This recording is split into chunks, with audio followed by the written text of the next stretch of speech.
Now, if I were to ask you before the season began, roughly 20 games into the regular season, which Western Conference team would find themselves at the bottom of the conference with the worst record? Many of you all would probably say the Utah Jazz, understandably so, a team that's clearly trying to tank, doesn't really have the talent, and is quite literally just giving the ball to Keontae Jordan, just telling him to figure it out. And certainly after the first 10 games of the season, it seemed as if like that was going to be the case. Other people might have predicted the Portland Trail Blazers, again, another team that's trying to tank and also trying to find some identity with Scoot Henderson and DeAndre Ayton that clearly is failing them, and more than likely are going to move off of Jeremy Grant sooner than later, and you would also be really close. But here we are now, roughly 20 games into the regular season, and a team that is at the bottom, fighting for that last position in the Western Conference isn't Portland, isn't Utah, isn't the Spurs, but it's the New Orleans Pelicans. Yes, a Pelicans team that many people believe, including myself, was right for a really good showing this upcoming season, especially with the addition of DeJounte Murray in the offseason that provided them a point guard that they desperately needed. Add on top of the fact that Herb Jones and Trey Murphy were going to naturally take a leap, and potentially a highly motivated Brandon Ingram, who failed to receive the contract extension that he thought he should have received in the offseason,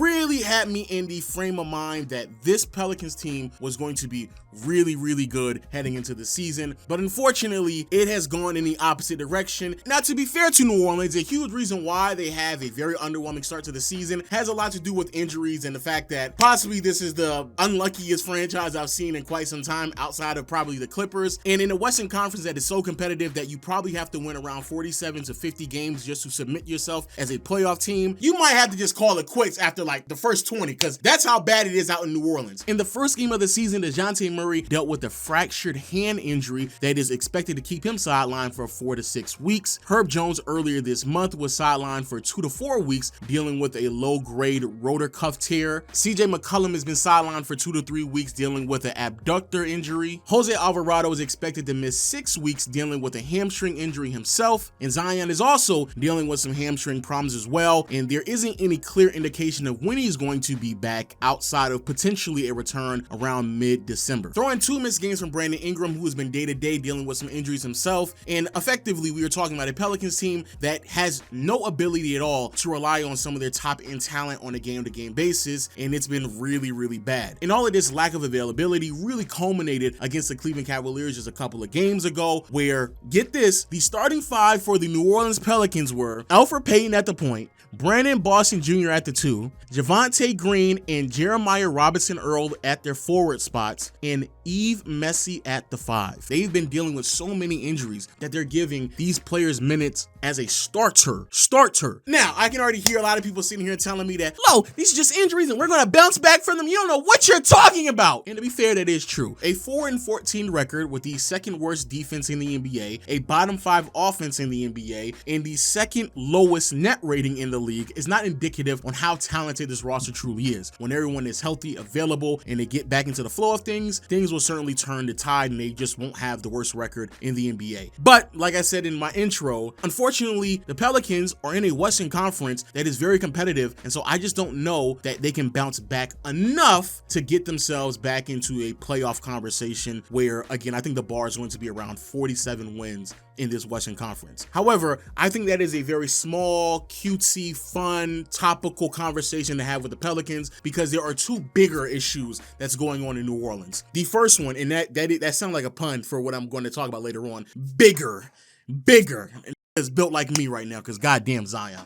One of the issues right now, and I don't know why people are not discussing this more often, but the Pelicans are effectively done from all of the players, picks, and assets that they received from the AD trade, and it's by far way worse than people originally talked about. So just as a refresher, the Pelicans, in terms of player-wise, they received Lonzo Ball, Josh Hart, and Brandon Ingram. Lonzo has been gone off the team, and to be fair to the Pelicans, Lonzo has also been dealing with injuries, so I don't really know how that much would have really saved them over the past couple of years. Josh Hart, really good, respectable defender, great rebounding guard. They traded him away, however, for Larry Nance Jr. and CJ McCollum. You could very well argue that CJ is a better player. I wouldn't argue with that at all. However, for the amount of money he's getting paid, he's a bit older, and at this point in his career, the Pelicans are begging for anyone to take him off of the books and effectively move off of him, because of how much money he's getting paid is really tying up their ability to give an extension to Brandon Ingram, who I do believe they probably should favor more than CJ, especially because of his age. So So I don't necessarily know if that right there was the right path to go down, even though, yes, CJ is a better player. And then you have BI, where I alluded to earlier, where the Pelicans have basically put themselves at a massive risk of losing him for absolutely nothing if they cannot get him under contract by next year's offseason. So all of that is really, really, really scary. Now, in terms of draft picks, they received the 2019 first round pick from the Lakers, who turned out to be DeAndre Hunter, who they then later traded on to the Atlanta Hawks. They received a lot in return, most noteworthy being Jackson Hayes, Nikhil Walker-Alexander, and a draft pick that turned out to be Herb Jones. Obviously, Jackson Hayes and Nikhil are no longer on the team, and it's just Herb. And you could certainly argue, because how well he's been playing early on in his career, in particular on the defensive side of the floor, that he has turned out to be a better prospect than Hunter. So you can say they probably won that transaction, understandably so. Then they had the 2022 unprotected first round pick, which turned out to be Dyson Daniel, a 2023 pick swap, which they decided not to use because they ended up having a better pick than the Lakers, and then a 2024 unprotected first round pick that they had the option to defer to 2025, which they decided to do. Now, why exactly is all this important? Because basically they decided to combine Dyson Daniels as well as that last Laker pick to go get DeJounte Murray. So again, they don't really have anything else. And what's probably even more concerning is that they had the ability to select a player this year with the Lakers draft pick, but like I said before, they deferred it into next year. And the player that the Lakers selected with the pick that, again, they could have lost if the Pelicans decided to keep it, turned out to be Dalton Connect, who has immediate impact early on in his career, and I do believe would be a pretty good player put on this Pelicans roster that is probably going to look for a replacement for CJ McCollum in terms of three-point shooting sooner than later. And then you have Dyson Daniels, which, to be fair, has had a lot of up and downs with his time in New Orleans, and the Pelicans needed more immediate impact at the guard position. So I understand it makes a lot of sense. But now Dyson is in Atlanta and is having a career year, averaging 14 points. Shooting splits aren't there, solid rebounder, but leading the league in steals with 3 a game. It's pretty crazy, actually, when you stop and think about it. So potentially, depending on what's going to happen this upcoming offseason, there is a world where we live in where the Pelicans, just a handful of years later after trading AD, the only noteworthy player that they received in return from him after making all these trades and transactions turned out to be DeJounte Murray. All of these issues that I dealt with before, what they received for AD and how they exhausted all of their options, everyone being injured and not available, none of those things really matter if Zion is not playing at the level in which he's playing at. And he also has been dealing with injuries, again, hamstring that has kept him sidelined, and from the most recent reports, there isn't a clear indication of when he's going to come back.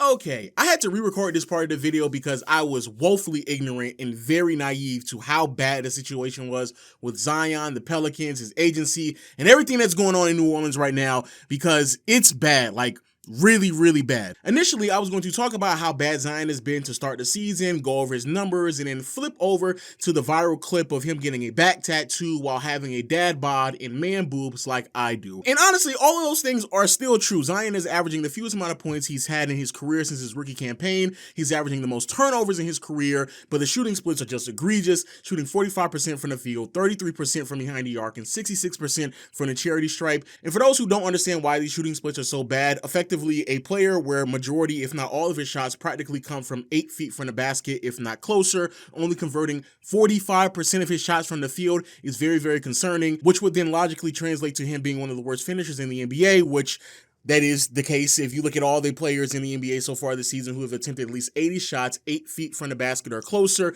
Zion is bottom 5. That's how bad he has been from a finishing aspect. And of course, many people will just chalk up this really slow start to Zion once more and not coming into the NBA season fully prepared, and of course dealing with his hamstring injury. But see, that is the problem and why I have to redo this, because Zion coming into any season moving forward not being prepared could cost this man millions upon millions of dollars. I'm pretty sure that many of you all are aware that Zion, roughly a week ago, departed from his representative out in CAA. The reason why this is such a really big story is because NBA players, they don't just leave their representation, especially in the middle of the season. A huge reason for this is because there's only a handful of entities that represent all of the NBA players, and like I just alluded to before, it's even more interesting that Zion decided to do this in the middle of the first month of the regular season. offseason. Now, many people are speculating the reason why he's doing this is because CAA's inability to force a trade to the New York Knicks during this past offseason, as New York was trying to really upgrade their roster, and they did so by trading for not only Mikal Bridges, but also Karl Anthony Towns. And there have been several, and I do mean several, quotes from Zion alluding to this idea that he wanted to play out in New York, and they missed the opportunity of doing so. And even though that does sound great, it's a really good theory, I just don't think that it really tracks out, in large part of the timing in which he left CAA. Because in my opinion, if that was the case, then he should have just left in the offseason. Why would you wait now to decide to leave from CAA when it's already understood that it's impossible for you now to be traded to the Knicks? That doesn't really make any sense. But what does make sense is the potential millions upon millions of dollars that is at jeopardy now due to the requirements and contingencies that are in his contract from the deal that CAA provided to him with his rookie extension. So for those who are unaware, Zion signed a contract extension in the summer of 2022 that once more was filled with a bunch of clause, contingencies, and requirements for him to make sure that his money was fully guaranteed. Quite literally, the following season, he immediately violated one of the clause when he was only able to play 29 games, which then meant that the last 3 years in his contract extension was no longer guaranteed, completely not guaranteed, to the point where if the Pelicans really wanted to in this upcoming offseason, they can completely waive him and not have to pay him a single dollar, not a dime. Now, to be fair, the Pelicans are not going to waive Zion. It doesn't make any sense. Any franchise with half a brain would definitely try to get something in return for a player of Zion's status, regardless if it's dealing with injuries or not. It just doesn't make any sense to get nothing for him. And on top of that, there are ways for Zion to reestablish some type of guaranteed money throughout the last 3 or 4 years of his contract, but he has to meet certain requirements and contingencies, and this is how they break down. 20% of his salary can be guaranteed if he passes all 6 of his weigh-in check-in points throughout the season. These weigh-in check-in points consist of not only the Pelicans checking on his weight, but also his body fat percentage, and the combination of these numbers cannot exceed 295. Then another 40% of the money will be guaranteed back to him if he plays at least 41 games. Another 20% will be added on top of that if he plays at least 51, and then the final 20% will be added if he's able to play at least 61 games. Now, why exactly is all of that interesting? Well, for starters, bro, there's just no way he's going to earn back his money. There's none. I mean, he's already going to be out until mid-December. There's no way he's going to play 61 games. There's just none. There's none. Then on top of that, he's dealing with a hamstring injury. So if he's dealing with a hamstring injury, how is he going to be able to check his weight throughout the entire season for him to pass all 6 of these weigh-in check-in points? That's crazy. It's tough. So you're not going to be able to play 61 games, so that's 20%. Then you're going to lose another 20% because you're not going to be able to pass all of these weigh-in check-in points. So that's 40% of your money already gone, finito. It's already done, and we're in November right now. Then on top of that, the only way that you're going to be able to guarantee the rest of the 60% is if you effectively force yourself to go out there and play basketball on a hamstring injury that's probably going to be lingering for the entirety of the year. Something that we have seen several players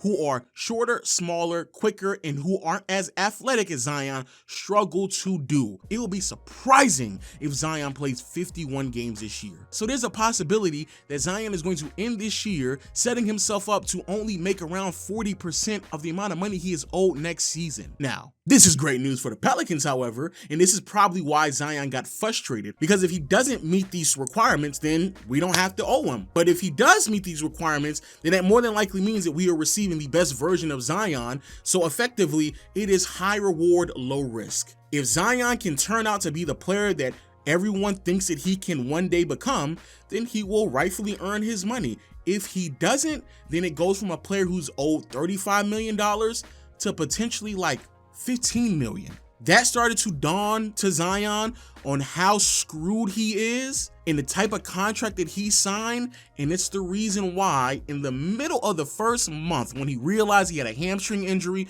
when he realized that he was going to be out into the middle of December, and when he realized how much money he was about to lose, that's when he left CAA. So now if you're the Pelicans and you're Zion, all of this is coming to a head right now, and it's the reason why a lot of the stuff that I said beginning of this video is kind of trivial. It is a trivial talking point to discuss all of the injuries that's going on, the Brandon Ingram contract situation, and all the things that they received post the AD trade and how they were able to juggle those assets, because at the end of the day, none of that matters if the player who's supposed to be the face of the franchise, the player that you are making these adjustments for, is all these trades to build around, if he is unavailable to play and you gave yourself an out. The Pelicans gave themselves an out with this type of a contract. They get the benefit of rolling the dice on Zion without having to pay the price if it doesn't work out. It's tough. And in all honesty, I would leave my representation as well, bro, because they really got you over on this right here. Everyone can sign a guaranteed contract, but you? Yeah, y'all niggas got me fucked up. Ain't no way Ben Simmons still racking in that money, and I'm sitting here forcing myself to play basketball games and get in shape, nigga. Bro, there ain't no way. But yo, let me know your thoughts in the comment section below. What do y'all think is going on out in New Orleans with Zion, and how you think everything is going to pan out from a team that, again, is at the bottom of the conference. Bottom of the conference, bro.